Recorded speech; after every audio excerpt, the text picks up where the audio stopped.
At the beginning of the story, we see a man named James whose eyes open in an unfamiliar desert. He is shocked. He does not remember anything about how he got here. After a while, visions begin to come to his head.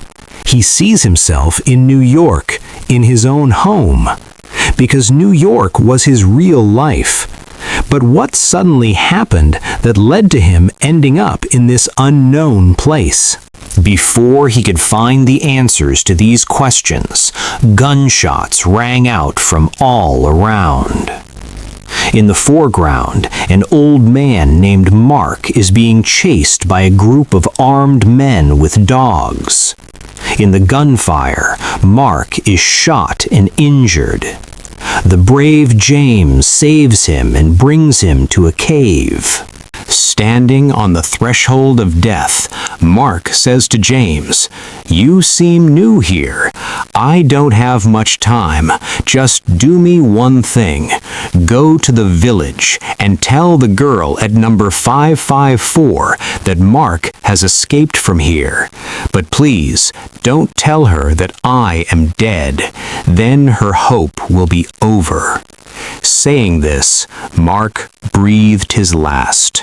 The place where James came from is called Village. In this strange world, people are identified by numbers, not names. For the sake of simplicity, we will call the girl at number 554 mentioned by Mark, Mary. After properly burying Mark, James enters the village, a small town-like place. Here, James gets into a taxi and tells the driver Max to go to the train station. Max is surprised to say that there is no station here. He only drives within the village. Confused, James gets out of the car and goes to a club to gather information. But there, he suddenly hears the barking of the goons' dogs and runs away in fear and gets back into Max's taxi. He tells Max to deliver it to Mary. The waitress approaches Mary, and James delivers Mark's message. Mary coldly says, "Mark is a crazy person. Don't listen to him. Don't ever come to see me again. I'll get in trouble because of you." Just then, the goons arrive again. James hides on the roof of the restaurant. The chief of the entire village appears on that roof. An old man in a white suit with a grenade in his hand. He is the one who runs this village. The chief addresses James as 6 because James is number 6 in the village. Hearing this, James's memories of New York come flooding back to his mind, and he faints. The next day, James regains consciousness in the hospital. A doctor named Sarah treats him. After recovering, he is taken to the chief. James directly asks the chief who he is and why he was brought here. The chief says in a surprised manner, "New York? What place is this again? I've never even heard of that name." The chief then hands James an ID card, the village's ID, which proves that James is a member of the village.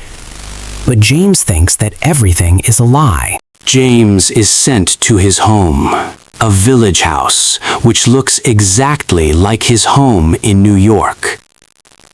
While walking around the village, he sees 2 huge towers in the distance. It seems that if he can get there, he might find a way out. He steals Max's taxi and runs towards the tower. But surprisingly, the further he goes, the further away the tower gets. James faints there in despair. Sarah finds him and brings him back to the village. Going to Mark's old house, James finds a sketch, a picture of London's famous Big Ben clock. it makes it clear that Mark was not from the village either. He wanted to return to London, but the goons find out and kill him. When he meets Mary again, James pressures her to tell the truth. Mary says that Mark always said that these sketches are connected to his past life. And Mary also has such visions. She also lived somewhere before. There are many people in the village whose memories of past lives sometimes surface. They are called dreamers. But if their identities are revealed, there is danger. They are killed. Meanwhile, the chief is feeding his wife Helen 3 types of tablets. The secret of these drugs will be revealed later. The chief's son, Alex, begins to wonder, is there really another world outside the village which his father is hiding? One day, Mary calls James to the restaurant to tell him something important. But before James can arrive, an explosion occurs. The seriously injured Mary says before she dies, Mark always said, if you want to leave the village, go to the tower. Then the chief introduces James to Tony and says that he is James's brother. James does not believe him, but Tony shows him childhood pictures and says that if he takes therapy with a psychologist, he will remember everything. James agrees. During the therapy, he thinks about his life in New York. Memories of his friendship and love with a girl named Lucy come to mind. It is known that James used to work for a company called Sumo Corps, where his job was to keep an eye on people. He resigned because he did not like this job. Lucy also worked for the same company. One day, Tony takes the opportunity to tell James the truth. He is not James' brother. The chief was making him act like this by scaring him. In fact, Tony also has a vision. He wants to help James and reveals the truth. The 3 of them, James, Tony, and Tina, go out to find the sea. Finally, they find the sea. But as soon as Tony goes into the sea, that terrible white ball rushes in and takes his life. A devastated James realizes that this ball is under the chief's control. It rushes whenever anyone rebels. Later, the chief makes James a strange offer to find the dreamers so that he can keep an eye on these people with a detective named William. James agrees because he himself was looking for them. But later he finds out after finding William's diary, in fact, he and Sarah were being watched. Ames tries to uncover the secrets of the village with his students. When one of the students starts to directly monitor the chief sends him to the tunnel, a terrible place where dreamers are killed. Alex then gives James the chance to enter the tunnel, disguised as Dreamer, and save Sarah. There, James rescues Sarah and a student. A girl is chosen for James from the marriage bureau. That girl is none other than Lucy, the Lucy from New York. But this Lucy is blind and has no memory of her own past. She doesn't even know that she has ever been in New York. James realizes that Lucy has also been brought to the village and made to believe that this is her home. The chief uses Sarah to scare James and Lucy into giving them a special injection. The 2 will become deeply attracted to each other so that they will forget about leaving the village. But Sarah loves James in her heart, so she secretly gives James another injection to reverse the previous effect. At the wedding, Sarah tells James that she loves him.